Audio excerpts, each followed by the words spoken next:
নতুন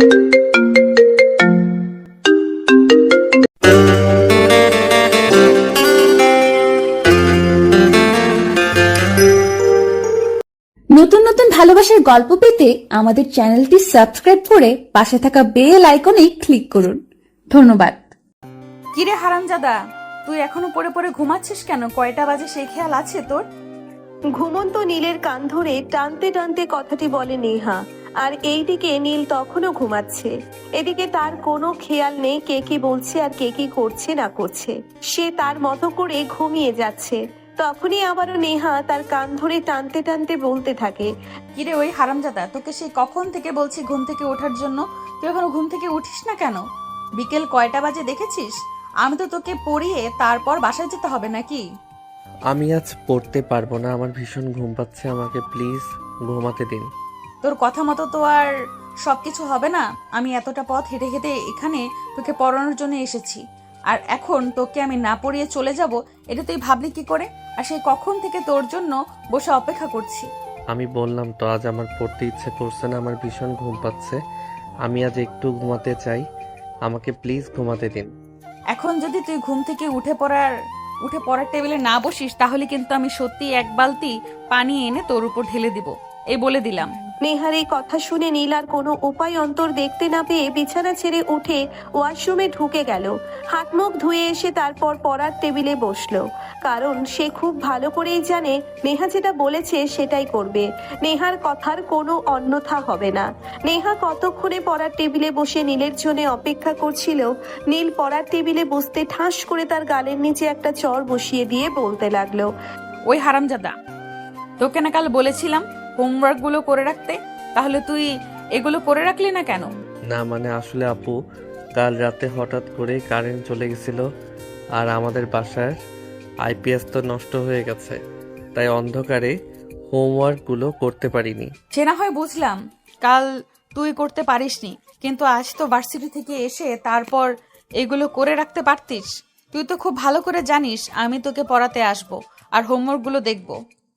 আসলে ভার্সিটি থেকে এসে ফ্রেশ হয়ে খাওয়া দাওয়া করতেই আমার ভীষণ ঘুম পাচ্ছিল, তাই তো আমি ঘুমিয়ে গেছিলাম।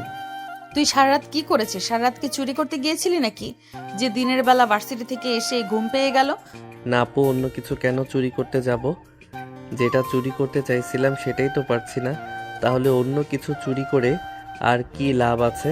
মানে তুই কি বলতে চাইছিস? আমি তো কিছুই বুঝতে পারলাম না। কি চুরি করতে চাইছিস তুই? না আপু, সেরকম কিছুই না, বাদ দাও তো, এসব নিয়ে আর কথা না বলি। আমি এই হোমওয়ার্কগুলো করছি, তুমি আমাকে 10 মিনিট সময় দাও, আমি ততক্ষণই করে নেব। এই বলে নীল খাতা বের করে হোমওয়ার্কগুলো করতে লাগলো। প্রায় 15 মিনিটের মতো সময় লাগলো এগুলো শেষ করতে। হোমওয়ার্কগুলো করার শেষ হলে নীল সেগুলো নেহার দিকে বাড়িয়ে দিলে নেহা দেখে, তারপর নীলকে আবারও পড়াতে শুরু করলো। ঠিক সেই মুহূর্তেই নীলের আম্মু নেহার জন্য নাস্তা নিয়ে তাদের রুমে প্রবেশ করলো। নেহা নীলের খাতায় পড়া তুলে দিয়েছিল, আর নীল তখন নেহার দিকে হা করে তাকিয়ে দেখছিল। নীলের আম্মুর বিষয়টা খেয়াল করেন, আর তখনই তিনি নীলের কাছে এসে বলতে থাকেন, কি রে, তুই এভাবে তোর ম্যাডামের দিকে হা করে তাকিয়ে আছিস কেন? হঠাৎ করে পেছন থেকে মায়ের কলার আওয়াজ শুনতে পেয়ে নীল অনেকটা থতমত খেয়ে গেল, আর সে একটু ভ্যাবাচাকা খেয়ে বলতে লাগলো, কই না তো আম্মু, তুমি ভুল দেখেছো, ম্যাডাম আমাকে পড়া বুঝিয়ে দিচ্ছিল, আমি তো সেই পড়াগুলোই বুঝে নিচ্ছিলাম। নীল আর তার মায়ের মধ্যে কথোপকথন চলছিল, কিন্তু নেহা এসব কিছুই কানে নিচ্ছিল না। সে তার মতো করেই নীলকে পড়া বুঝিয়ে দিচ্ছিল। নীলের আম্মু নাস্তার প্লেটটা নেহার সামনে দিয়ে বলতে লাগলো, এই নাও তোমার নাস্তাটা, খেয়ে নাও, তারপর তোমার যা পড়ানোর তা পড়িয়ে নিও। দেখুন আন্টি, আপনাকে একটা কথা বলে রাখি, আপনি এভাবে প্রতিদিন আমার জন্য নাস্তা বানিয়ে আনতে যাবেন না। এমন নয় যে আমি বাসা থেকে না খেয়ে এখানে চলে আসি। আপনি নাস্তা দিলে তারপর সেটা খেয়ে আমার পেট ভরাবো। আরে বাবা, তুমি বিষয়টাকে ওভাবে দেখছো কেন? আমি ওভাবে কোনো কিছুই মিন করিনি। তুমি আমার ছেলেকে পড়াতে আসো, আর আমাদের বাড়িতে আসা প্রত্যেকটা প্রাইভেট টিউটোরিয়ালকেই আমি সবসময় নাস্তা দিয়ে থাকি। এক্স্যাক্টলি আন্টি, আমি আপনাকে সেটাই বোঝাতে চাইছিলাম। আমাকে দয়া করে আর 5টা টিউটরের সঙ্গে গুলিয়ে ফেলবেন না। হ্যাঁ ভিউয়ার্স, আপনারা একদম ঠিকই শুনেছেন। নেহা এই কথাটাই নীলের আম্মুকে বলছিল। তার কারণ অন্য সবাই টাকার জন্য টিউশন পড়ায়, কিন্তু নেহার সেরকম কোনো প্রয়োজন নেই। নেহার বাবার যথেষ্ট অবস্থা সম্পূর্ণ একজন ব্যক্তি। শহরে বেশ কয়েকটা ব্যবসা রয়েছে ওনার, আর সেটা দিয়ে ওনার ফ্যামিলি খুব ভালোভাবেই চলে যায়। তো আপনারা এখন কি ভাবছেন, এত কিছু থাকার পরেও নেহা কেন নীলকে টিউশন পড়ায়? এটার পেছনেও যথেষ্ট কারণ রয়েছে। নীলকে যেই টিউশন টিচার টিউশন পড়াতো, সে হঠাৎ করেই গ্রামের বাড়িতে চলে গেছে আর ঢাকায় ফিরে আসবে না। এদিকে কয়েকদিন পরেই নীলের অনার্স ফাইনাল ইয়ারের পরীক্ষা।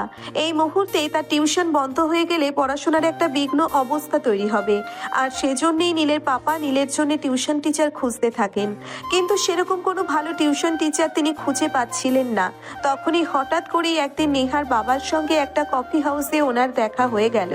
সেই দিনই নীলের বাবা নেহার বাবার সঙ্গে বিষয়টা খুলে বলেন।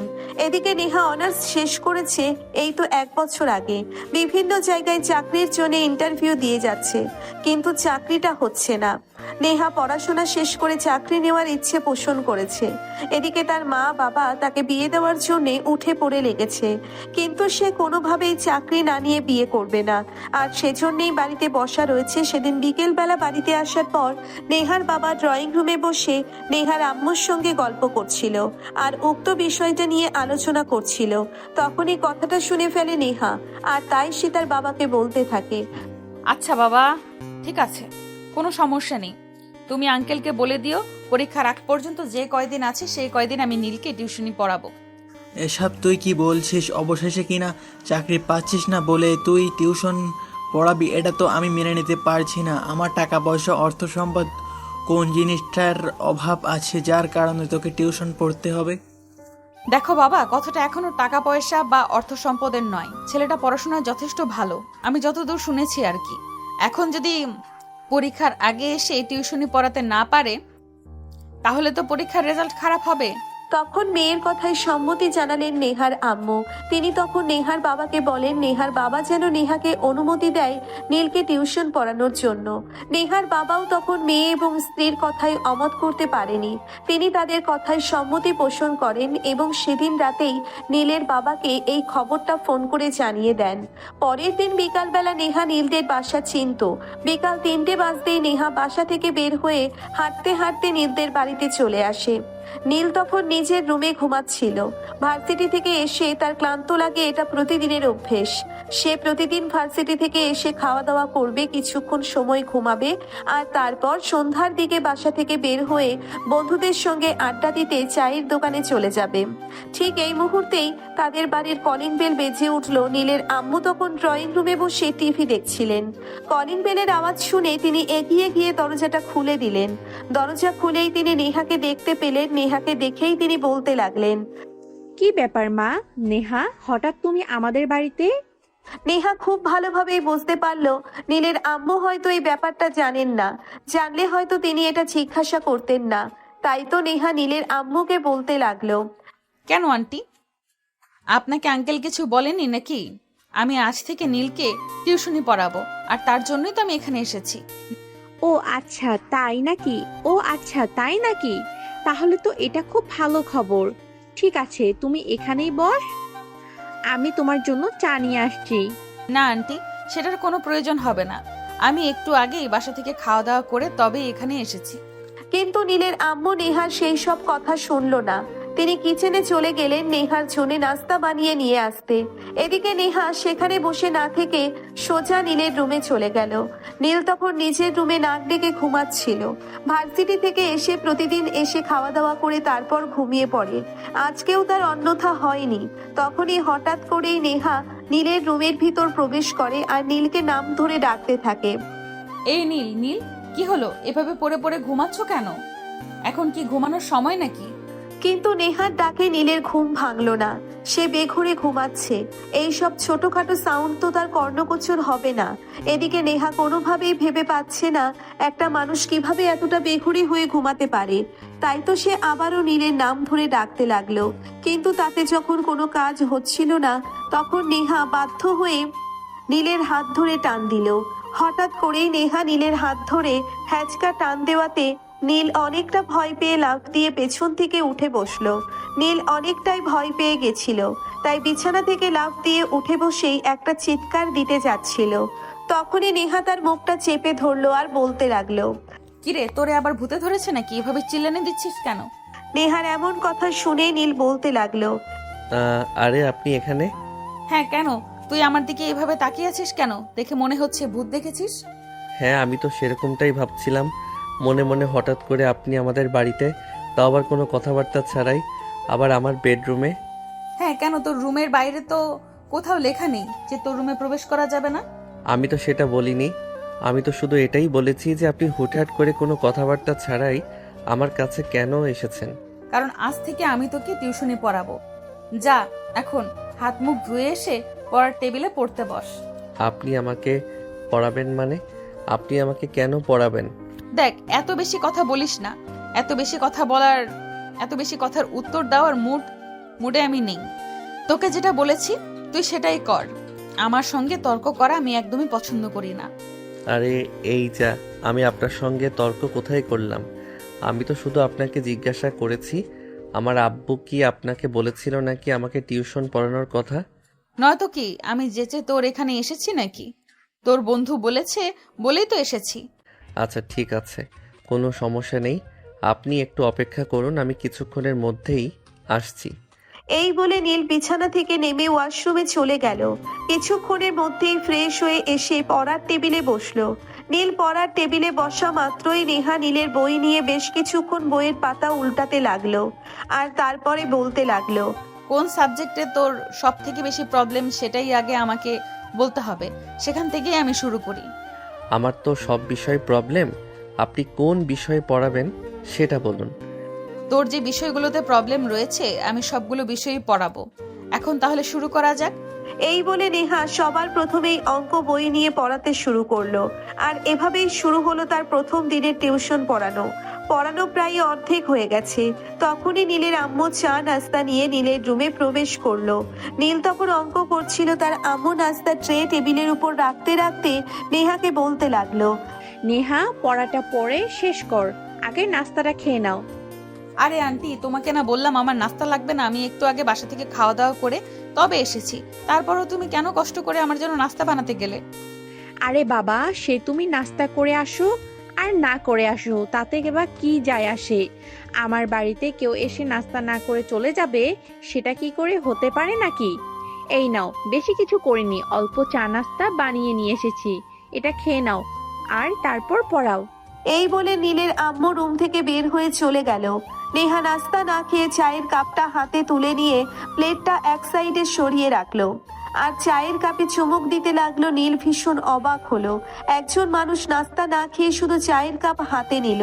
এটা দেখে সে লেখা বন্ধ করে নেহার দিকে হাঁ করে তাকিয়ে আছে। নেহা চা খেতে খেতে নীলের দিকে তাকায়। সে দেখতে পায় নীল তার দিকে হাঁ করে তাকিয়ে আছে। তাই সে নীলকে বলতে লাগে। কিরে, চা খাবি নাকি? এভাবে আমার দিকে হা করে তাকিয়েছিস কেন? আমি চা খাওয়ার জন্য তাকিয়ে নেই, আমি তো এই জন্যই তাকিয়ে আছি যে আম্মু এতগুলো নাস্তা দিয়ে গেল, কিন্তু আপনি শুধু চায়ের কাপটা হাতে তুলে নিলেন আর বাকি নাস্তাগুলো সাইড করে রেখে দিলেন, তাই? কারণ ওগুলো আমি খাবো না।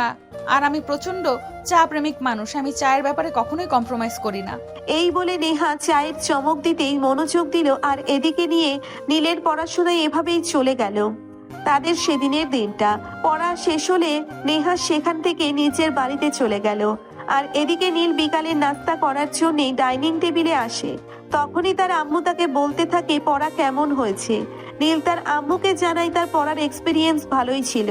নীলের আম্মু তখন আর কোনো কথা না বলে নীলকে নাস্তা খেতে দিলেন। সে নাস্তা খেয়ে বাইরে বন্ধুদের সঙ্গে আড্ডা দিতে চলে গেল। আড্ডা দেওয়া শেষ হলে রাত 10টার দিকে সে বাড়িতে ফিরে আসে।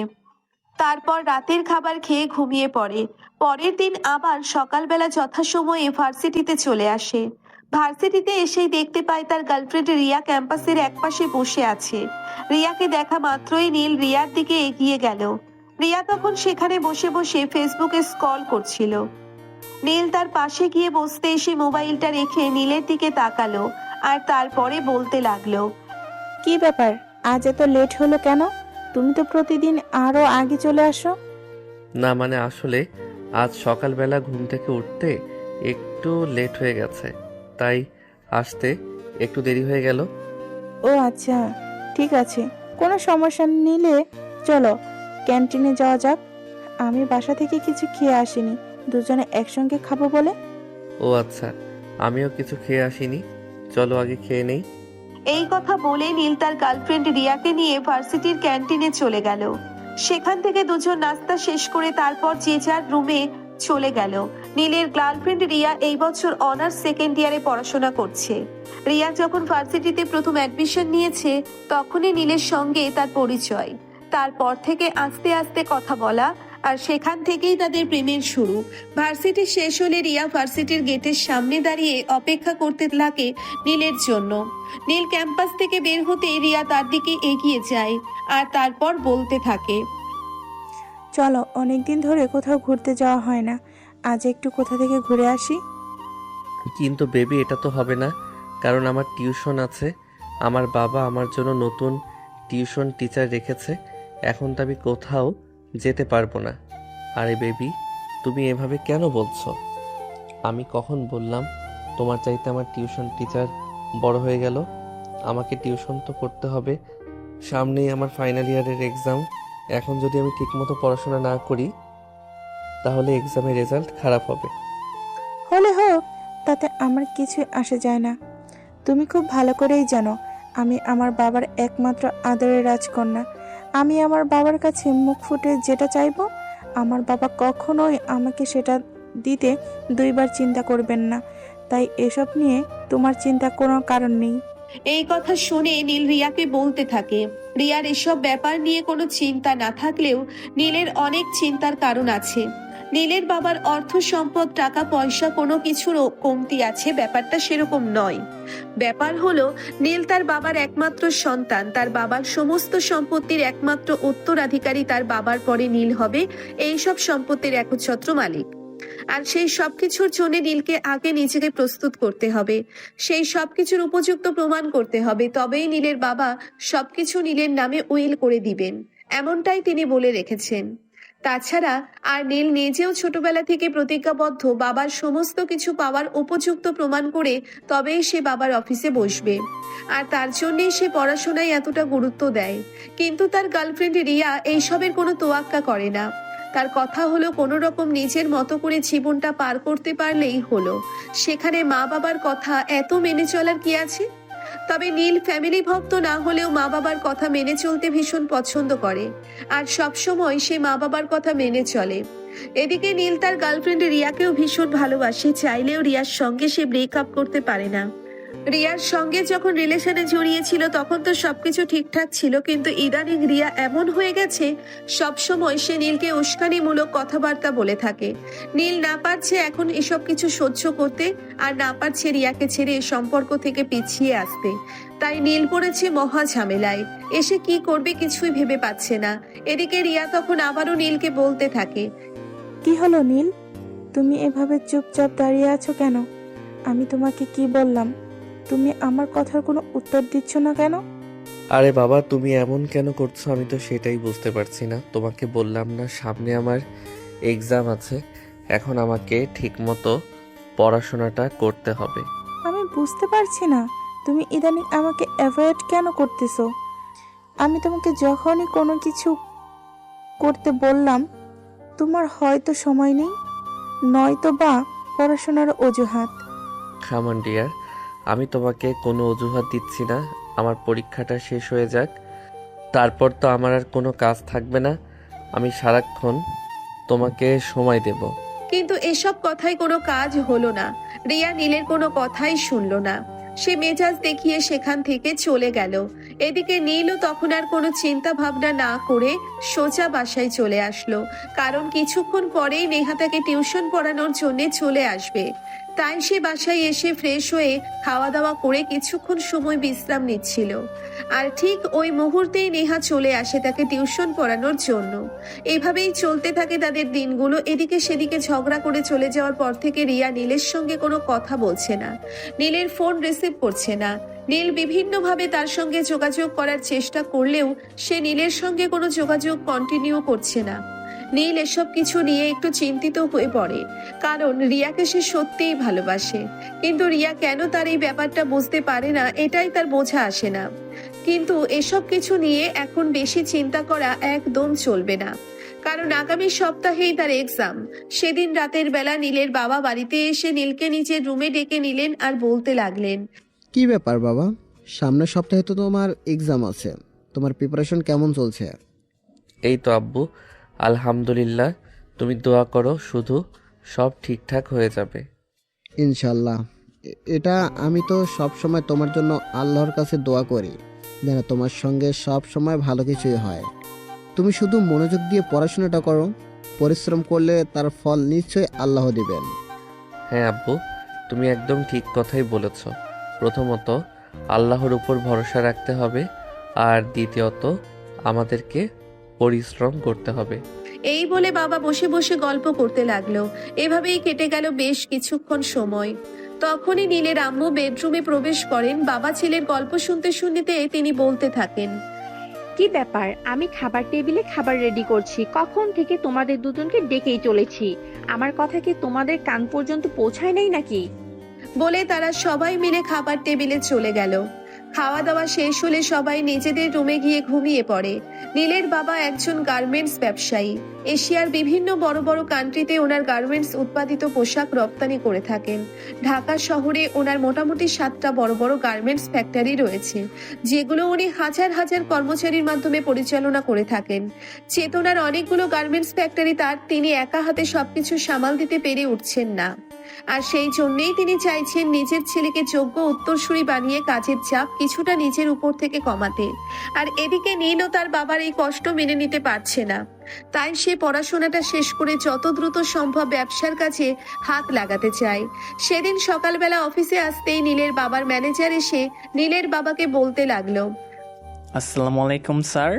স্যার, আমরা গত সপ্তাহে যে 10 কোটি টাকার একটা কাজের অর্ডার নিয়েছিলাম সেটা আগামীকাল শিপমেন্ট করতে হবে।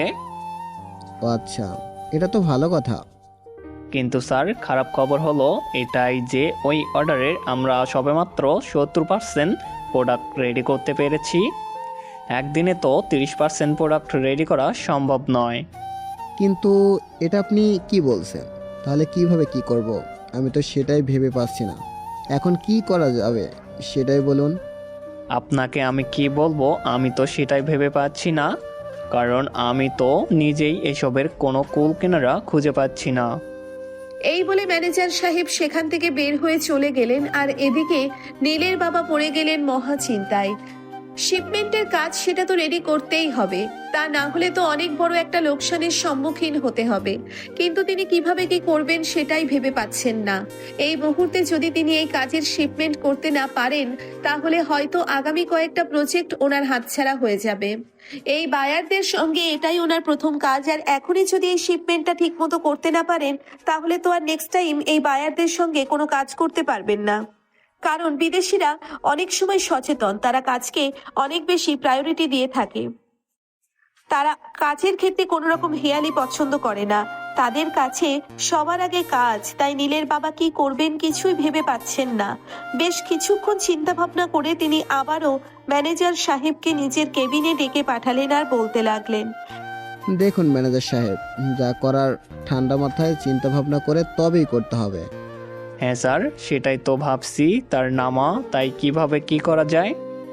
আপনি এখন এই সমস্ত শ্রমিককে জানিয়ে দিন আজ সারা রাত ডিউটি করতে হবে এবং আগামীকাল সকালের মধ্যেই সিমেন্টের প্রোডাক্ট রেডি করতে হবে।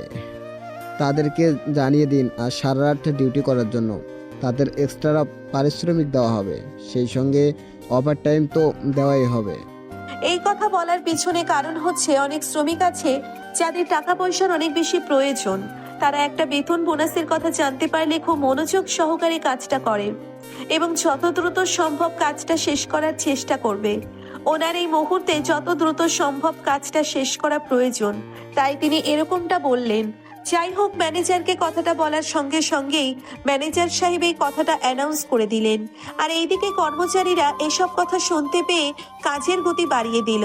যেখানে সন্ধ্যা 7টায় অফিস ছুটি হওয়ার কথা ছিল, সেখানে রাত 2টা পর্যন্ত কাজ করে তারা মোটামুটি শিপমেন্টের কাজ কমপ্লিট করে ফেললো। রাত 3:30-র মধ্যে সমস্ত কাজ শেষ হয়ে গেল এবং সমস্ত কর্মচারীদেরকে পরের দিনটা সম্পূর্ণ দিনের জন্য ছুটি দিয়ে দেওয়া হলো। এদিকে কর্মচারীরাও খুশি হলো, সেই সঙ্গে মালিক পক্ষ, আর অন্যদিকে শিপমেন্টের কাজও কমপ্লিট হয়ে গেল। এভাবে এ যাত্রায় বেঁচে গেলেন। শিপমেন্টের কাজ কমপ্লিট হওয়ার পর নীলের বাবা ম্যানেজারকে আবারও কেবিনে ডেকে নিলেন আর বলতে লাগলেন, দেখলেন তো, মাঝে মধ্যে উপস্থিতি বুদ্ধি অনেক কাজে লাগে। এই মুহূর্তে যদি আমি উপস্থিত বুদ্ধিকে কাজে না লাগাতাম, তাহলে আমি এই বিপদ থেকে উদ্ধার হতে পারতাম না। হ্যাঁ স্যার, এটা আপনি একদম ঠিক কথাই বলছেন। এই মুহূর্তে যদি আপনি এই কথাটা চিন্তা না করতেন, তাহলে আমরা এই বিপদ থেকে উদ্ধার হতে পারতাম না। এই বলে তারা দুজন সেখানে বসে গল্প করতে লাগলো। ম্যানেজার সাহেব এবং নীলের বাবা দুজনেই বেশ চিন্তিত ছিলেন এই শিপমেন্টের কাজ নিয়ে। শিপমেন্টের কাজ ভালোই শেষ করতে পারায় দুজনেই বেশ আনন্দিত। তাই নীলের বাবা ম্যানেজার সাহেবকে বলেন আজ রাতে ফ্যামিলি সহ ওনার বাসায় যেন চলে আসেন, সবাই একসঙ্গে ডিনার করবেন। ম্যানেজার সাহেবও না করলেন না, তিনি এক কথায় সম্মতি জানালেন। আর তারপর নীলের বাবা নিজের বাসায় চলে গেলেন আর ম্যানেজার সাহেব ওনার বাসায়। অবশ্য এদিকে সকালবেলা বাসায় আসাতে ম্যানেজারের স্ত্রী একটু রাগারাগি করলে পরে ম্যানেজার সাহেব নিজের স্ত্রীকে সম্পূর্ণ বিষয়টি একটু বুঝিয়ে বলেন। আর সন্ধ্যাবেলায় ইনভাইট আছে সেটা জেনে ম্যানেজার সাহেবের স্ত্রী একটু বেশি খুশি হলেন। আসলে মেয়ে মানুষ বলে কথা, তারাও কোথাও ঘুরতে যাওয়া বা কোনো জায়গায় দাওয়াত যাওয়ার কথা শুনলে ভীষণ খুশি হয়। ম্যানেজার সাহেবের স্ত্রীও তার ব্যতিক্রম নন। সারাদিন ম্যানেজার সাহেব ঘুমিয়ে কাটিয়ে দিলেন। বিকেল হতে না হতেই ওনার স্ত্রী ওনাকে ঘুম থেকে ডেকে তুললেন। তারপরেই বাচ্চাদের নিয়ে রেডি হয়ে গেলেন। এদিকে ম্যানেজার সাহেব বলতে লাগলেন, আরে বাবা, সবে তো মাত্র বিকেল, আমাকে আরেকটু সময় ঘুমাতে দাও। সময় হলে আমি নিজেই তোমাদেরকে নিয়ে চলে যাব। কিন্তু ম্যানেজার সাহেবের স্ত্রী নিজের কথায় অনড়। তিনি কোনো প্রকার রিস্ক নিতে চান না। ওনার দাওয়াত মিস হওয়া কোনোভাবেই চলবে না, দাওয়াত যেতেই হবে। তাই তিনি বাচ্চাদেরকে নিয়ে রেডি হয়ে বসে রইলেন। এদিকে ম্যানেজার সাহেব সন্ধ্যাবেলা ঘুম থেকে উঠলেন। তারপর ফ্রেশ হয়ে নিজেই এক কাপ কফি বানিয়ে নিলেন, কারণ ওনার স্ত্রী সাজুগুজু করে রেডি হয়ে বসে আছেন। এই মুহূর্তে তিনি যদি হাজারবার নিজের স্ত্রীকে কফি বানিয়ে দেওয়ার কথা বলেন, কিন্তু ওনার স্ত্রী কখনো এটা করবেন না, কারণ একটাই মেয়ে মানুষ কোথায় যাওয়ার জন্য সাজুগুজু করে রেডি হলে তাদেরকে আর যাই হোক কোনো কাজ অন্তত করানো যায় না। আর এদিকে ম্যানেজার সাহেবের স্ত্রীও তার অন্যথা নন। ম্যানেজার সাহেব কফি খেয়ে নিজেকে একটু চাঙ্গা করে নিলেন। আর এদিকে ম্যানেজার সাহেবের স্ত্রী বারবার ওনাকে তাড়া দিয়েই চলেছেন। তাই ম্যানেজার সাহেব আর কোনো কিছু চিন্তা না করে নিজের রুমে গিয়ে রেডি হয়ে নিলেন। তারপর সন্ধ্যা 7টার দিকে বাসা থেকে বের হয়ে গেলেন। বাসা থেকে বের হয়েই তিনি পাশেই একটা সুপার শপ থেকে বেশ কিছু মিষ্টি আর ফলমূল কিনে নিলেন, কারণ কোথাও দাওয়াতে যেতে হলে হাতে করে সামান্য কিছু অন্তত নিয়ে যেতে হয়। একেবারে খালি হাতে তো আর কোথাও দাওয়াত খেতে যাওয়া যায় না। দেখতে দেখতে রাত 8টার মধ্যে তারা নীলদের বাড়িতে চলে আসলো। দরজার সামনে দাঁড়িয়ে কলিং বেল চাপ দিতেই নীলের আম্মু দরজা খুলে দিলেন। উনি আগে থেকেই জানতেন সন্ধ্যাবেলায় বাড়িতে মেহমান আসবে, তাই তিনি তাদেরকে সালাম দিয়ে কৌশল বিনিময় করে বাসার ভিতরে প্রবেশ করতে বলেন। ম্যানেজার সাহেব ওনার স্ত্রী সন্তান নিয়ে বাড়ির ভিতরে প্রবেশ করেন। ড্রয়িং রুমে এসে ওনার স্ত্রী সন্তানকে নিয়ে বসেন। নীলের আম্মু তাদেরকে বসতে বলেন এবং ঠান্ডা পানীয় দিয়ে আপ্যায়ন আরম্ভ করেন। কিছুক্ষণের মধ্যেই নীলের বাবা ড্রয়িং রুমে চলে আসে আর ম্যানেজার সাহেব এবং ওনার স্ত্রীর সঙ্গে গল্প করতে থাকেন। এভাবেই চলে যায় বেশ কিছুক্ষণ সময়। আর এদিকে নীলের আম্মুর রান্নাবান্না প্রায় হয়ে আসছিল, তাই তিনি কাজের মেয়েটাকে নিয়ে সবকিছু গুছিয়ে নিয়ে খাবার টেবিলে সাজিয়ে রাখেন। এদিকে সেদিন রাতের বেলা বাসায় মেহমান আসবে এই কথা যেন নীলের আম্মু নেহাকেও নিজেদের বাসায় ইনভাইট করেন। শুধু নেহা বললে ভুল হবে, নেহার পুরো ফ্যামিলিকে তিনি ইনভাইট করেন। যদিও নেহা কোনো ইনভাইটেশনের সচরাচর অ্যাটেন্ড করে না, কিন্তু নীলের আম্মু অনেক রিকোয়েস্ট করে বলাতে নেহা তার পরিবারের সবাইকে নিয়ে সেখানে চলে আসে। রাত 8:30টার মতো বাজে। নেহা এবং তার ফ্যামিলির সবাই নীলদের বাড়িতে এসে পৌঁছতেই নেহা সেখানে এসেই সোজা নীলের রুমে চলে গেল। নীলের সঙ্গে কিছুক্ষণ গল্প করবে সেজন্য, কিন্তু সেটা আর হয়ে উঠল না, কারণ নীল ওই সময় বাসায় ছিল না। প্রতিদিনের মতোই বন্ধুদের সঙ্গে আড্ডা দিতে গিয়ে আর বাড়ি ফেরা হয়নি তখনও। নেহা সারা রুমে খুঁজে দেখলো, বাড়ির ছাদেও খুঁজে দেখলো, কিন্তু কোথাও নীলকে খুঁজে পেল না। তাই সে ড্রয়িং রুমে ফিরে আসেন। নীলের আম্মু তখন কিচেনে সালাদ কাটছিলেন। নেহা সেখানে চলে গেল আর নীলের আম্মুর কাছে নীলের ব্যাপারে জিজ্ঞাসা করলো। তখন নীলের আম্মু নেহাকে সবকিছু খুলে বলেন। নেহা তখন আর কোনো কথা না বলে সেখান থেকে ড্রয়িং রুমে এসে বসে। রাতে 9:30টায় সবাই খাবার টেবিলে বসে খাবার খাচ্ছে। তখনই হঠাৎ কলিং বেলের আওয়াজ শোনা যায়। নেহা নিজেই উঠে গিয়ে দরজাটা খুলে দিল আর দেখতে পেল নীল দাঁড়িয়ে আছে। নীল তো মনে মনে কোনোদিন কল্পনাও করেনি নেহা এই সময়ে তাদের বাড়িতে থাকবে। তাই তো সে নেহাকে দেখে একদম ভূত দেখার মতো চমকে গেল আর বলতে লাগলো, আরে আরে ম্যাডাম, আপনি এখানে? তার আগে তুই আমাকে এটা বল, এত রাতে তুই কোথায় ছিলি আর এত রাতে কোথা থেকে এসেছিস? না মানে আসলে ম্যাডাম, বন্ধুদের সঙ্গে একটু আড্ডা দিচ্ছিলাম, তাই তো বাসায় ফিরে আসতে একটু লেট হয়ে গেল। কিন্তু এত রাতে আপনি আমাদের বাসায় কি করছেন? তোর শ্রাদ্ধ খেতে এসেছি হারামজাদা। নেহার এমন কথা শুনে অনেকটাই ভেবাচাকা খেয়ে গেল নীল এবং বাসায় উপস্থিত সকলেই। কেউ এরকম কিছু কখনোই আশা করেনি। তারা ভাবতেই পারেনি নেহা সবার সামনে নীলকে এমন কিছু বলবে। নীল হাঁ করে নেহার দিকে তাকিয়ে আছে, সে কোনো কথাই বলছে না। তখনই নেহা ওর শার্টের কলার টান দিয়ে বাসার ভিতরে প্রবেশ করাই আর গেট লাগিয়ে দিয়ে বলতে থাকে, ওই হারামজাদা, যা গিয়ে খাবার টেবিলে বস। খাওয়া দাওয়া শেষ করে তারপর রুমে গিয়ে পড়তে বসবি। আজ আমি তোদের বাসায় থাকবো, সারা রাত তোকে পড়াবো। নেহার এমন কথা শুনে উপস্থিত সবাই আরো অনেক বেশি অবাক হয়। আর নেহার দিকে তাকিয়ে নীলের বাবা বলতে থাকে, কিন্তু মামুনি, এত রাতে জেগে থাকলে তো তুমি অসুস্থ হয়ে যাবে। আমার কিচ্ছু হবে না আঙ্কেল, এইসব কিছু নিয়ে আপনাকে কোনো চিন্তা করতে হবে না। আপনারা খাওয়া দাওয়া করে নিজেদের রুমে গিয়ে ঘুমিয়ে পড়ুন। আমি আজ সারা রাত নীলকে পড়াবো। এমনকি আরও একটা কথা বলে রাখি, আগামীকাল থেকে বিকেল 3টায় আমি আপনাদের বাসায় আসব। তারপর বিকেল 3টা থেকে ভোররাত পর্যন্ত, তারপর সকালে আমি বাসায় গিয়ে ঘুমাবো। কথাটা শুনে যেন মাথায় আকাশ ভেঙে পড়ে নীলের। সে অবাকের চূড়ান্ত সীমানায় পৌঁছে গিয়ে বলতে থাকে, আরে ম্যাডাম, এসব আপনি কি বলছেন? আপনার কি সত্যি সত্যি মাথা খারাপ হয়ে গেছে নাকি যে পাগলের মতো প্রলাপ করছেন? আপনি একটা মেয়ে মানুষ, আপনি আমার সঙ্গে আমার রুমে সারা রাত থাকবেন? হ্যাঁ তো কি হয়েছে? তুই কি ভূত নাকি যে আমাকে গিলে খেয়ে ফেলবি, নাকি আমি তোকে খেয়ে ফেলবো? সবাইকে অবাক করে দিয়ে কথাটা বলে নেহা। কিন্তু ততক্ষণে নেহাকে আর কোনো প্রশ্ন করার সাহস কেউ পাচ্ছিল না। তাই কেউ আর কোনো কথা বলল না, চুপচাপ নিজেদের মতো খাবার খাওয়ায় মনোযোগ দিল। নেহাও আর কোনো কথা না বলে নিজের খাবার খেতে লাগলো।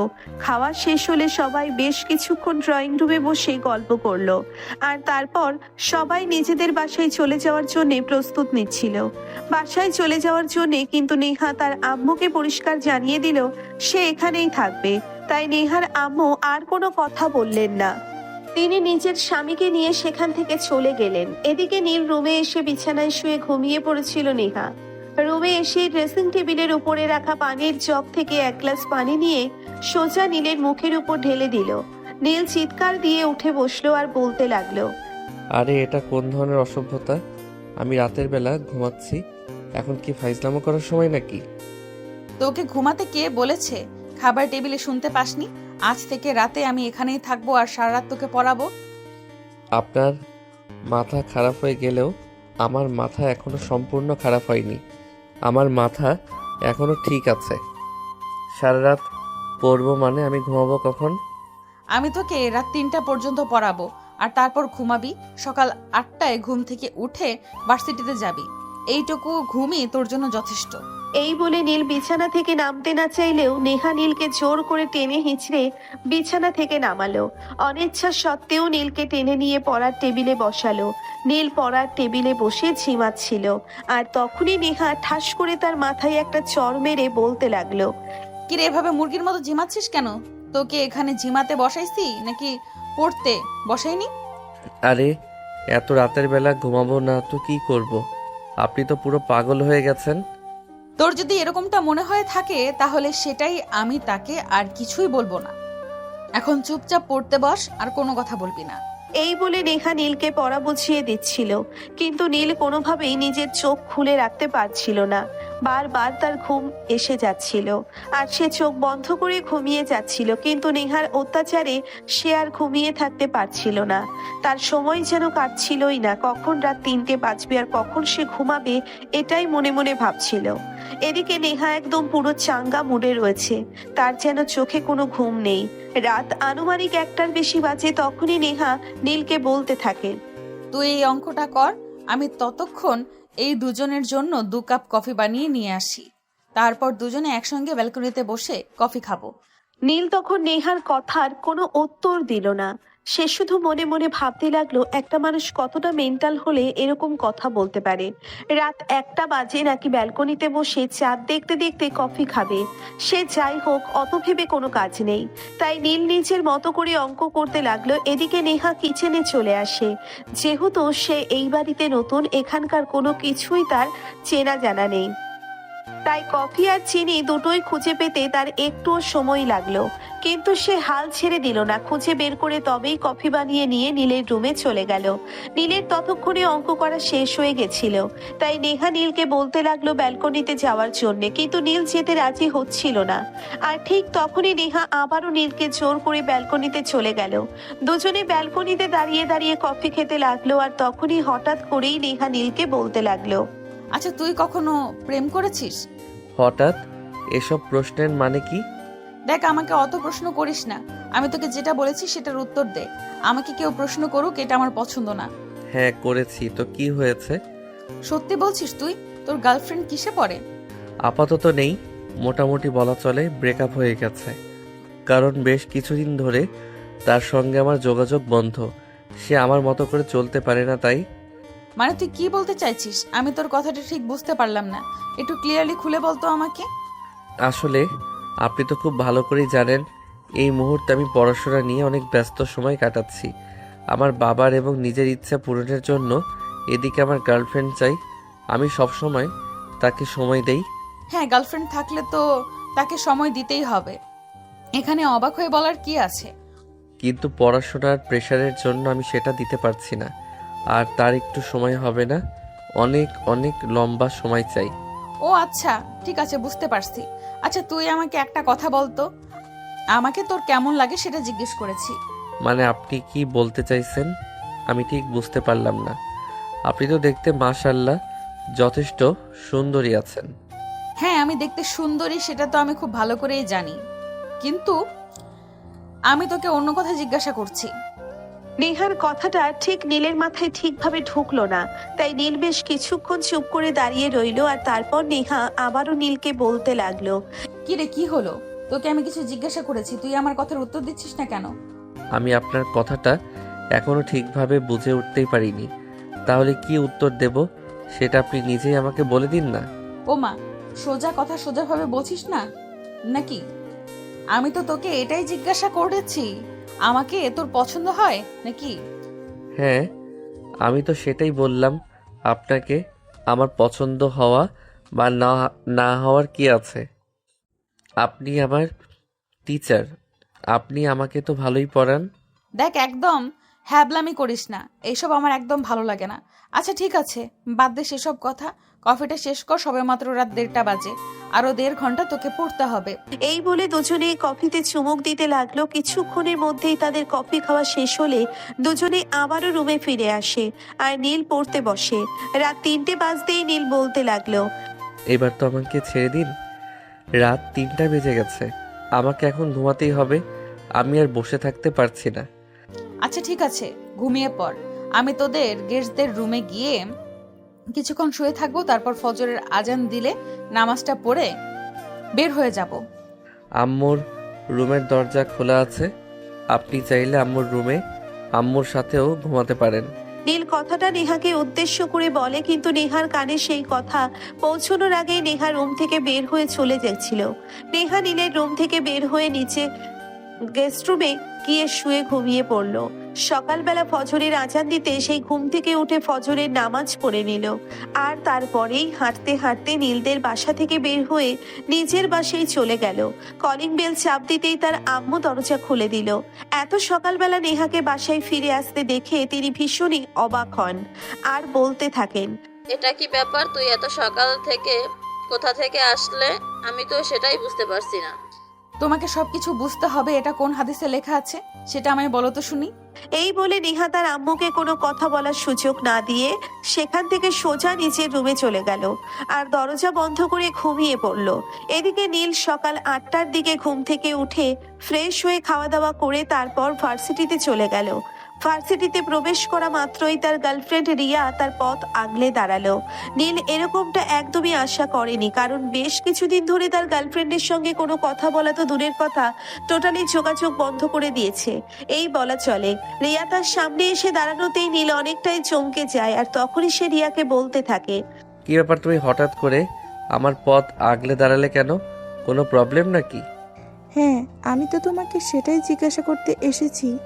আমি তোমার সঙ্গে কথা বলছি না, বেশ ভালো কথা, কিন্তু তাই বলে তুমিও আমার সঙ্গে যোগাযোগ বন্ধ করে দেবে? এমনটা তো কথা ছিল না।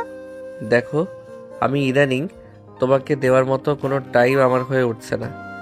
আমি পড়াশোনা নিয়ে খুবই ব্যস্ত আছি।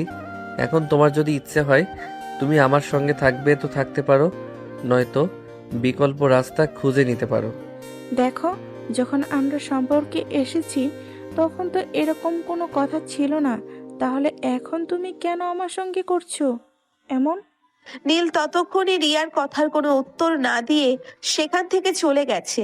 রিয়া বেশ কিছুক্ষণ অবাক হয়ে সেখানে দাঁড়িয়ে থাকে আর ঠিক তখনই রিয়ার এক ফ্রেন্ড পিছন থেকে রিয়ার কাঁধে হাত রাখে আর বলতে থাকে, কি ব্যাপার রিয়া, তুমি এখানে কি করছো? রিয়া তখন কোনো কথাই বলে না, চুপচাপ দাঁড়িয়ে আছে, নীলের চলে যাওয়া দেখছে। তখনই আবারও শুভ রিয়াকে বলতে থাকে, কাম অন রিয়া, তোমাকে আমি আগেই বলেছিলাম এইসব প্লেবয় টাইপের ছেলেদের সঙ্গে মিশো না। ওরা ফুলের মধু খাওয়া শেষ হয়ে গেলে ফুলটাকে জাস্ট ছুঁড়ে ফেলে দেয়। দেখো প্লিজ, এভাবে বলো না নীল। এরকম ছিল না কেন যে হঠাৎ করে এরকম হয়ে গেছে? আমি তো সেটাই বুঝতে পারছি না। হ্যাঁ এক্স্যাক্টলি, আমি তোমাকে এটাই বলতে চাইছিলাম। শুরুতে কোনো ছেলেই এরকম থাকে না, সময়ের সাথে সাথে সবাই বদলে যায়। যাই হোক শোন, তোমাকে ফ্রিতে একটা অ্যাডভাইস দিই, এই ছেলের পিছনে পড়ে থেকে লাভ নেই। তার চাইতে বরঞ্চ এটাই ভালো হয় তুমি আমার সঙ্গে রিলেশনে আসো। এসব কি বলছো তুমি? হ্যাঁ, মাথা খারাপ হয়ে গেছে নাকি? যেখানে তুমি খুব ভালো করেই জানো আমি নীলের সঙ্গে রিলেশনে আছি, সেখানে তুমি ডিরেক্ট আমাকে প্রেমের প্রস্তাব দিচ্ছ? প্রেমের প্রস্তাব নয়, তুমি চাইলে আমি তোমাকে বিয়ে করতে পারি। বলো কবে তোমার বাসায় বিয়ের প্রস্তাব পাঠাতে হবে? শুভর এরকম কথা শুনে ভীষণ রকম অবাক হয় রিয়া। সে কখনো ভাবতেও পারেনি একটা ছেলে একটা মেয়ে অন্য একটা ছেলের সঙ্গে রিলেশনে থাকা অবস্থাতেও ডিরেক্টর বিয়ের প্রস্তাব দিতে পারে। তাই রিয়া শুভকে বলতে থাকে সত্যি সত্যি রিয়াকে বিয়ে করতে চায়। তাহলে রিয়া এই প্রস্তাবে রাজি আছে, কারণ সে নিজের এই অবহেলা কোনোভাবেই মেনে নিতে পারছে না। সে নীলকে দেখিয়ে দিতে চায় সেও কিছু করতে পারে, নীলের জন্যে তার জীবন থেমে থাকবে না।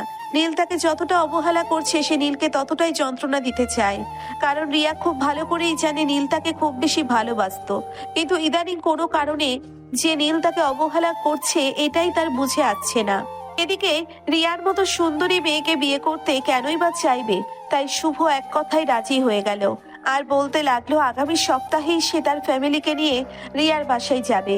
বিয়ে প্রস্তাব দিতেই অতঃপর দুজনে কথা বলতে বলতে নিজেদের ক্লাসরুমে চলে গেল। আর এভাবেই চলে গেল বেশ কিছুদিন।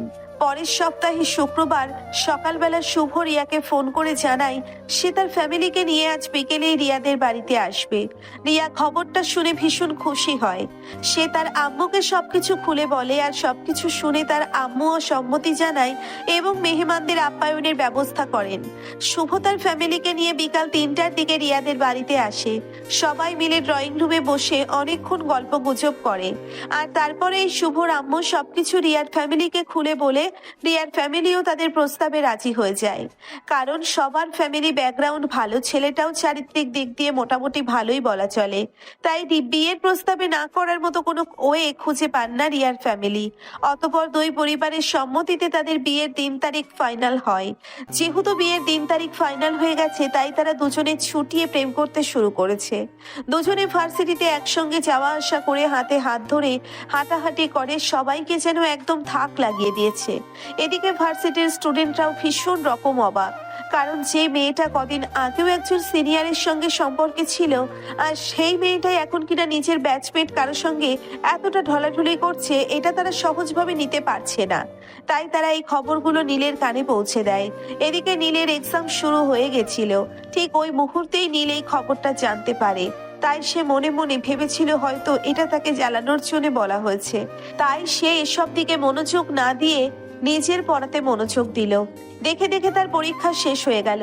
সেদিন বিকেল বেলা হঠাৎ করেই নীল তার বন্ধুর সঙ্গে আড্ডা দেওয়ার জন্যে বাসা থেকে বের হয়ে, আর ঠিক এই মুহূর্তেই দেখতে পায় রিয়া রিকশায় করে শুভকে নিয়ে কোথায় যেন যাচ্ছে। এই বিষয়টা দেখেই নীল বিষয়টা হজম করতে পারলো না। রিকশার সামনে গিয়ে দাঁড়ালো, আর তারপরে রিয়াকে উদ্দেশ্য করে বলতে লাগলো, রিয়া এসব কি? আমি তো কিছুই বুঝতে পারছি না। শুভ তোমার সঙ্গে কি করছে?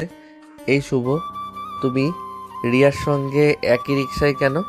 আমার হবু বউয়ের সঙ্গে একই রিক্সায় আমি থাকবো না তো কে থাকবে বলেন শুনি? শুভর এমন কথা শুনে মাথায় আকাশ ভেঙে পড়ল নীলের। সে কোনো কিছুই বুঝতে পারছে না এসব কি হচ্ছে তার সঙ্গে।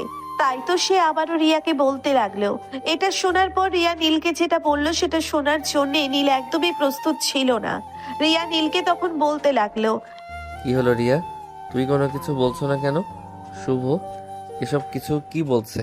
সব কিছু তো আমার মাথার উপর দিয়ে যাচ্ছে, আমি কোনো কিছু বুঝতে পারছি না। তোমার তো অত কিছু বোঝার কোনো প্রয়োজন নেই। তুমি তো তোমার পড়াশোনা নিয়েই ব্যস্ত থেকেছো। না হলে তোমার বাবার সম্পত্তি তোমার হাতছাড়া হয়ে যাবে। কিন্তু আমার একজন মানুষ প্রয়োজন, যেটা তোমাকে আমি কখনোই বোঝাতে পারিনি। তাই তো আমি নিজেই অন্য কাউকে খুঁজে নিলাম। মানে এসব কি বলছো তুমি? তুমি কি পাগল হয়ে গেছো নাকি? না, এখন আমি সম্পূর্ণ ঠিক আছি। পাগল তো আমি তোমার প্রেমে ছিলাম। তোমাকে অন্ধের মতো বিশ্বাস করে পাগলের মতো ভালোবেসেছিলাম। আর তুমি তুমি তো আমার ভালোবাসার কোনো মূল্যই দিলে না। এসব তুমি কি বলছো? তুমি তো জানো তোমাকে আমি কতটা ভালোবাসি। শুধুমাত্র পড়াশোনার চাপে রয়েছি বলে তোমার সঙ্গে কিছুদিন সময় কাটাতে পারিনি, তাই বলে তুমি অন্য একজনের সঙ্গে ঘোরাঘুরি করবে? এটা তো হতে পারে না। দেখো, শুধু এতটুকু বললে ভুল হবে। আমি আর শুভ দেখো শুধু এতটুকু বললে ভুল হবে। আমি আর শুভ রিসেন্টলি বিয়ে করতে চলেছি। আগামী সপ্তাহে আমাদের বিয়ে। বুঝতে পেরেছো? নীল নিজের কানকে বিশ্বাস করতে পারছিল না। এসব কি বলছে রিয়া? সে যেন মুহূর্তের মধ্যেই বোকা বনে গেল। তার সঙ্গে এরকম কিছু একটা হবে সেটা কোনোদিন কল্পনাও করতে পারেনি। স্তব্ধ হয়ে দাঁড়িয়ে রইল। আর এদিকে রিয়া শুভকে নিয়ে সেখান থেকে চলে গেল। কেটে গেল বেশ অনেকক্ষণ সময়, কিন্তু নীল তার পরেও সেখানেই দাঁড়িয়ে আছে। আর এদিকে ঠিক ওই মুহূর্তেই নেহা কোথায় একটাই যাওয়ার জন্যে বাসা থেকে বের হয়েছিল। বাসার সামনে বের হতেই দেখতে পেল নীল সেখানে দাঁড়িয়ে আছে। তাই সে এক মুহূর্ত দেরি না করে নীলের কাছে এগিয়ে আসলো। তারপরেই সে নীলকে বলতে লাগলো, এই নীল, চল না একটু ঘুরে আসি। বাসায় বসে থেকে ভালো লাগছিল না, তাই তো বের হলাম, কিন্তু কাউকেই পাচ্ছি না সঙ্গী বানাতে। দেখুন, আমার মন মেজাজ এমনিতেই ভালো নেই। আপনি এখন আসতে পারেন। দয়া করে আমায় বিরক্ত করবেন না। হ্যাঁ, আমি তো সেটাই বলেছি তোকে। দেখতে আপসেট দেখাচ্ছি, তাই তো বললাম চল দুজনে একটু ঘুরে আসি, তাহলে ভালো লাগবে। কিন্তু নীল কোনোভাবেই নেহার সঙ্গে যেতে চাইছিল না। এদিকে নেহাও হাল ছেড়ে দেওয়ার মতো মেয়ে নয়। তাই সে এক প্রকার জোর করেই নীলকে নিয়ে গাড়িতে উঠে গেল। আর সঙ্গে সঙ্গেই ড্রাইভারকে গাড়ি স্টার্ট করতে বলল তারা। দুজনে একটা লেকের পাড়ে এসে অনেকক্ষণ ধরেই বসে আছে, চুপচাপ, কেউ কোনো কথা বলছে না। তখনই আবারও হঠাৎ করেই নেহা নীলকে বলতে থাকে, কি খাবে বলো? ওই যে ওখানে চটপটিয়ার ফুচকার দোকান আছে। আমি কোনো কিছু খাবো না, আমি বললাম তো আমার ভালো লাগছে না। আমি একটু একা থাকতে চাই। Please leave me alone. সেটা বললে তো হবে না, আমার সঙ্গে যখন ঘুরতে এসেছো তখন তো কিছু খেতেই হবে। বলো, চটপটি নাকি ফুচকা? কিন্তু নীল কোনো কথাই বলছিল না, চুপচাপ বসেছিল। তাই নেহা নিজেই সেখানের থেকে উঠে গিয়ে তাদের দুজনের জন্য 2 প্লেট ফুচকা নিয়ে চলে আসলো। কারণ নেহা খুব ভালো করেই জানে সবাই ফুচকা মোটামুটি পছন্দ করে, তাই এটাই ভালো অপশন। 2 প্লেট ফুচকা নিয়ে সে নেহা নীলের পাশের চেয়ারটায় বসে পড়লো। আর 1 প্লেট ফুচকা নীলের দিকে এগিয়ে দিয়ে নেহা নিজেরটা নিয়ে খাওয়া শুরু করে দিল। কিন্তু নীল তখনও চুপচাপ বসে আছে, কোনো কথাই বলছে না। তাই নেহা নীলকে বলতে লাগলো, কি ব্যাপার নীল, কি হয়েছে? এভাবে চুপচাপ বসে আছো কেন? তোমার কি মন খারাপ? কই না, সেরকম কোনো ব্যাপার নয়। আপনি খাবার কিনে এনেছেন, খাওয়া শুরু করুন। আমাকে প্লিজ আমার মতো থাকতে দিন। কিন্তু নেহা এত সহজে ছেড়ে দেওয়ার মতো মেয়ে নয়। তাই সে আবারও নীলকে জিজ্ঞাসা করতে লাগলো কি হয়েছে। যদিও নীল বলতে চাইছিল না, কিন্তু পরক্ষণে নেহার জোরাজুরিতে সে বলতে বাধ্য হলো। সবকিছু শুনে নেহা মনে মনে মুচকে মুচকে হাসছিল, কারণ সে মনে মনে এরকমটাই চিন্তা করেছিল, যদি নীলের গার্লফ্রেন্ডের সঙ্গে নীলের ব্রেকআপ হয়ে যায় তাহলে সে নীলের সঙ্গে নিজের লাইনটা ক্লিয়ার করতে পারবে। কি ভিউয়ার্স, আপনারা বুঝতে পারছেন না তো? আসলে ঘটনা হলো নেহা নীলকে শুরু থেকেই ভীষণ রকম পছন্দ করে। বলতে গেলে সেই ছোটবেলা থেকেই নেহা নীলকে পছন্দ করে। কিন্তু নেহা নীলের চাইতে বয়সে বড়, তার চেয়েও বড় কথা হলো নীল কাউকে পছন্দ করে কিনা সেটা নেহা স্পষ্টভাবেই জানতো না। আর সেজন্যই নেহা নীলকে কোনো কিছু স্পষ্টভাবে বলতে পারছিল না। এই কথা শুনে নেহা নীলের হাতটা ধরে বলতে থাকে, দেখ, একদম চিন্তা করিস না। আমাদের জীবনে এরকম ছোটখাটো দুর্ঘটনা হতেই পারে। এইসব ভেবে বসে থাকলে চলবে না। আমাদেরকে নিজের জীবনটাকে এগিয়ে নিয়ে যেতে হবে। ধরো, আপনি বুঝতে পারছেন না, মেয়েটাকে আমি ভীষণ রকম ভালোবাসতাম, কিন্তু মেয়েটা আমার সঙ্গে এরকম কিছু করবে এটা আমি কোনোদিন কল্পনাও করতে পারিনি। কেন যে আমার সঙ্গে এরকম কিছু হচ্ছে আমি বুঝতেই পারছি না। দেখো, সে তোমাকে কখনো ভালোবাসেনি। যদি তোমাকে সত্যি সত্যি ভালোবাসতো তাহলে কখনোই তোমাকে ছেড়ে যাওয়ার কথা চিন্তাও করতে পারতো না। কিন্তু আমি তো তাকে সত্যি সত্যি মন থেকে ভীষণ ভালোবেসেছিলাম, তাহলে সে কেন করেছে আমার সঙ্গে এরকমটা? তার কারণটা তো আমি তোমাকে বললাম। সে তোমাকে মন থেকে কখনোই ভালোবাসতে পারেনি। যদি ভালোবাসতে পারতো তাহলে কখনোই এরকমটা করতো না। যা হওয়ার হয়ে গেছে, তার সবটা ভুলে যাও, এটাই তোমার জন্য ভালো হবে। বললেই কি সবকিছু ভুলে যাওয়া যায় নাকি? আমি তো তাকে ভীষণ রকম ভালোবাসতাম। আমি কি চাইলেই এত সহজে তাকে ভুলে যেতে পারবো?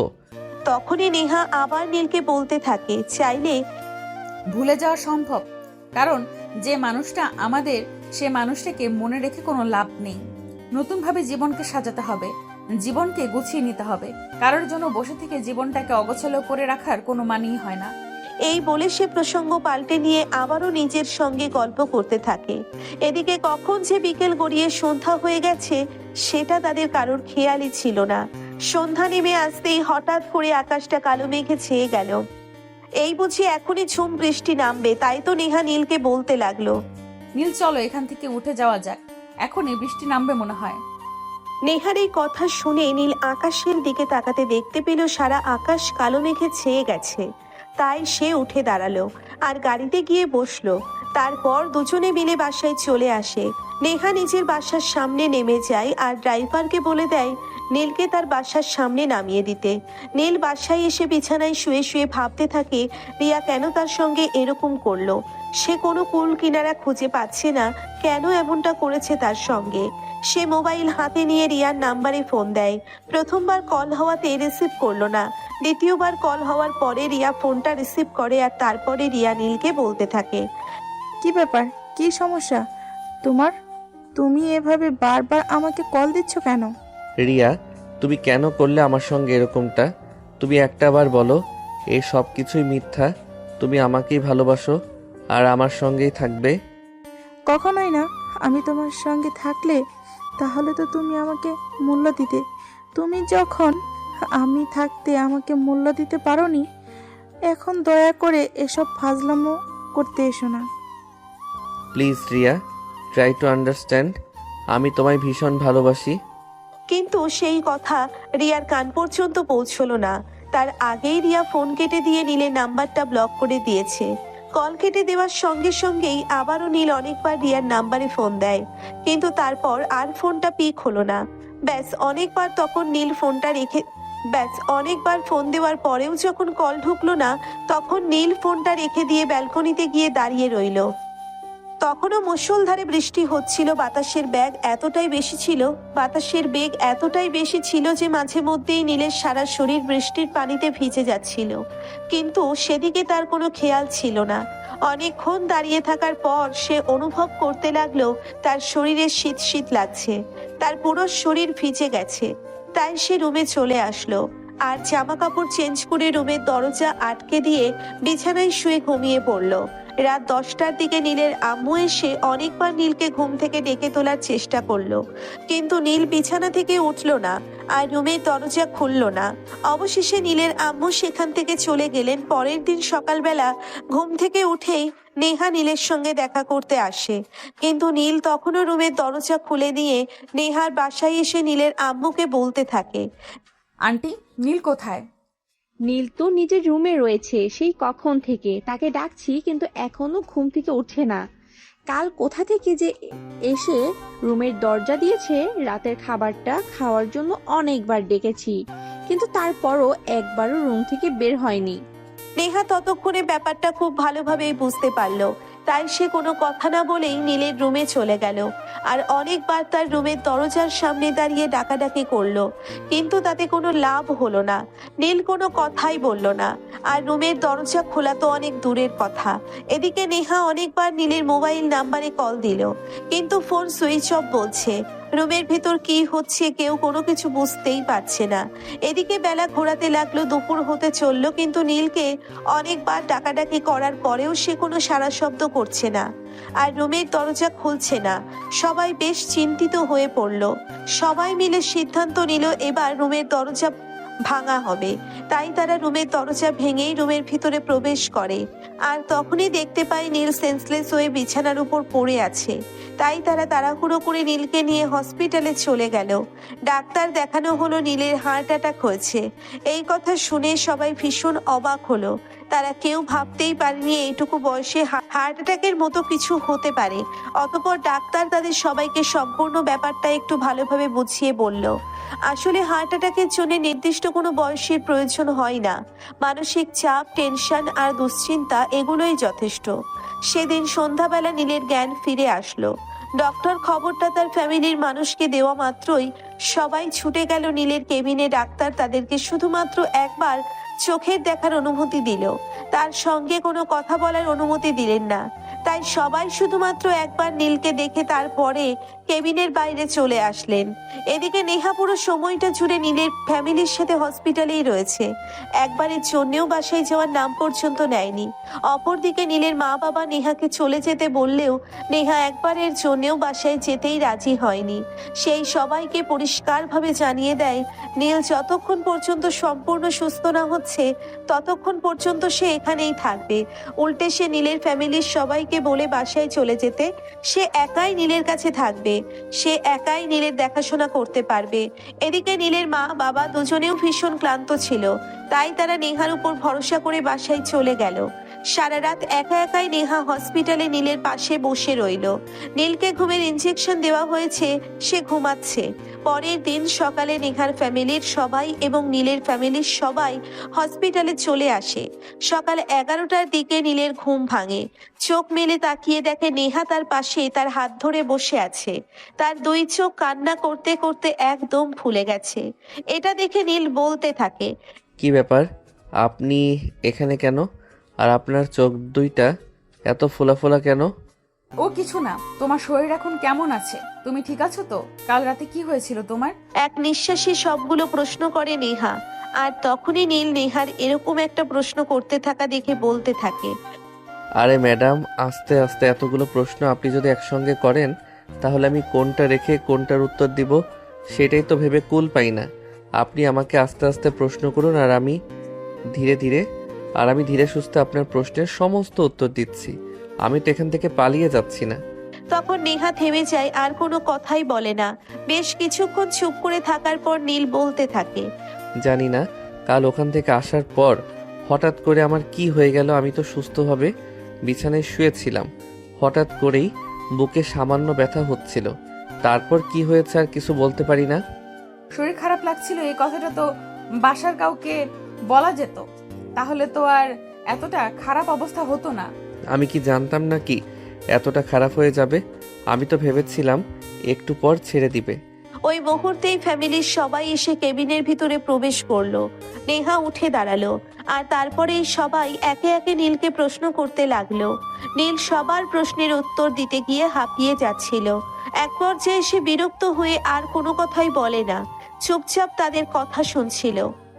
এভাবেই কেটে গেল বেশ কিছুক্ষণ সময়। তারপর নীলের আম্মু নেহাকে বাসায় গিয়ে ফ্রেশ হতে বলে, কিন্তু নেহা যেতে চাইছিল না নীলকে রেখে। কিন্তু টানা 2 দিন ধরে হসপিটালে থাকায় নেহার চেহারার অবস্থা একদম বিচ্ছিরি হয়ে গেছিল।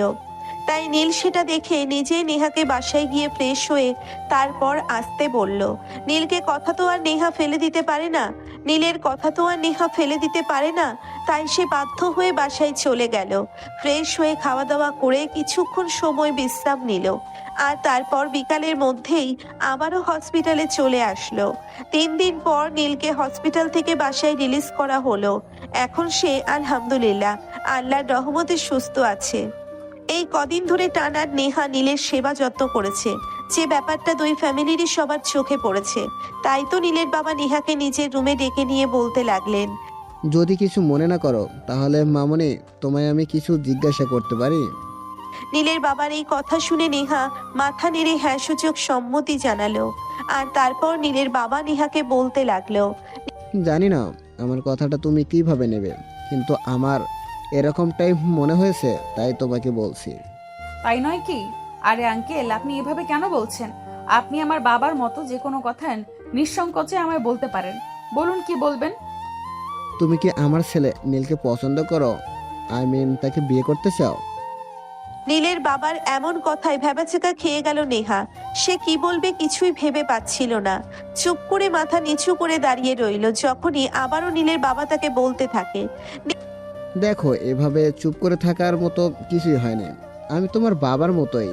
তোমার মনের ভিতর কি আছে সেটা স্পষ্টভাবে আমায় জানতে পারো। নেহা নীলের বাবাকে সবকিছু খুলে বলে আর এটা বলেছে সে নীলকে অনেক দিন ধরেই পছন্দ করে, সেই ছোটবেলা থেকে। কিন্তু সাহস পাচ্ছিল না তাকে এই কথাটা বলার। নেহার কথা শুনে নীলের বাবা বুঝতে পারেন, তাই তিনি নেহাকে বলেন। নেহার বাবা তখন এই ব্যাপারটা জেনে ভীষণ আনন্দিত হন। আর তিনি তখন বলতে থাকেন তারা নিজেরাই ছোটবেলা থেকে নীল আর নেহার বিয়ের সম্বন্ধ ঠিক করে রেখেছিলেন। কিন্তু তারা মনে মনে ভেবেছিল নেহার বাবার ছেলে সন্তান হবে আর নীলের বাবার মেয়ে সন্তান। কিন্তু ঘটনাক্রমে পুরো ঘটনাটাই উল্টে গেল, কারণ দুজনেরই বিপরীত লিঙ্গের সন্তান জন্ম নিল। তাই তারা এই কথাটা এতদিন আর প্রকাশ করেনি। কিন্তু এখন যখন নেহা নিজেই নীলকে পছন্দ করে আর বিয়ে করতে চায়, তাই তিনি এই বিয়ের সম্বন্ধ পাকাপোক্ত করতে চান। নীলের বাবার এমন সিদ্ধান্তের কথা জেনে নেহা ভীষণ খুশি হয় আর খুশিতে লাফাতে লাফাতে নিজেদের বাড়িতে চলে গেল। এদিকে নীলের বাবা পরের দিন বিকালবেলা নেহার বাবার অফিসে চলে গেলেন আর নেহার বাবার সঙ্গে সমস্ত কথাবার্তা ফাইনাল করলেন। অপরদিকে নীল এসবের কোনো কিছুই জানতো না। তাই তো সেদিন বিকালবেলা নেহা নিজের নীলের কাছে এসে সবকিছু খুলে বলল। নীল এসবের জন্য একদমই প্রস্তুত ছিল না, তাই সে একটু ভ্যাবাচ্যাকা খেয়ে বলতে থাকে, এসব আপনি কি বলছেন? আপনার মাথা খারাপ হয়ে গেছে নাকি? আপনি জানেন আপনি আমার চাইতে সিনিয়র। আচ্ছা, সেটা তো আমি খুব ভালো করেই জানি। আমি কি কোনো কিছু না জেনেই এরকম সিদ্ধান্ত নিয়েছি নাকি?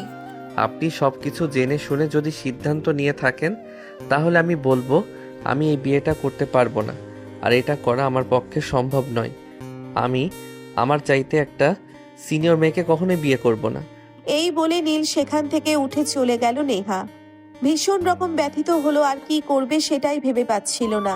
তাই সে এক মুহূর্ত দেরি না করে নীলের বাবাকে ফোন করে সব ব্যাপারটা খুলে বলল।